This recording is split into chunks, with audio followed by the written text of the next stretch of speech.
அனைவருக்கும் வணக்கம். Kidney stone பார்த்தீங்கன்னா, கிட்னி ஸ்டோன் வந்த உடனே என்ன பண்ணிடும், நம்ம ஒரு சர்ஜன் பண்ணிவிட்டு கிட்னி ஸ்டோனை வந்து ரிமூவ் பண்ணிடும். மறுபடியும் என்ன பண்ணுது, கிட்னி வந்து ஸ்டோன் ஃபார்ம் ஆகிட்டே இருக்குது. இது என்ன காரணம் அப்படின்னா, கண்டிப்பாக நீங்கள் ரிமூவ் பண்ணுறதோட விளைவு தான் திரும்ப வந்து ஸ்டோன் வந்து ஃபார்ம் ஆகிட்டுருக்கு.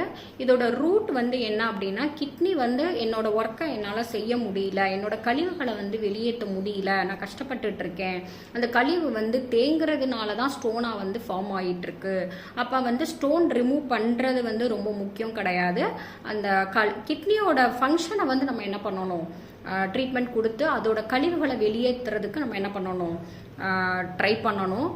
நம்ம வந்து கிட்னி வந்து நான் பாதிப்புக்குள்ளாயிட்ருக்கேன் அப்படின்றத இண்டிகேட் பண்ணி தான் நம்மளுக்கு என்ன பண்ணுது, ஸ்டோனாக ஃபார்ம் பண்ணிகிட்ருக்கு. ஸோ மறுபடி வர்றது என்ன காரணம்ன்றதை நம்ம கொஞ்சம் யோசிக்கணும்.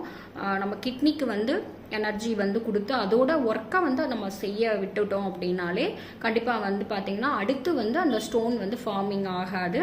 ஸோ நம்ம பஞ்சபூத சக்தியில் நெருப்போட ஆதிக்கம் அதிகமாகும் போது ஸோ பார்த்தீங்கன்னா நீர், நிலம், மண் ஸோ எல்லாமே ட்ரையாக ஆயிரும். ஸோ அப்போ வந்து பார்த்திங்கன்னா அதோட ஃபங்க்ஷன், அந்தந்த உறுப்புகளோட ஃபங்க்ஷன் வந்து என்ன ஆகும், கழிவுகள் வந்து தேங்க ஆரம்பிச்சிருச்சுனாலே என்ன பண்ணிடும், அதோட ஒர்க்கை வந்து பண்ண முடியாது.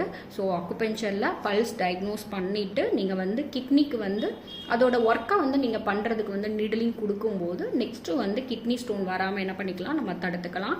தேங்க்யூ.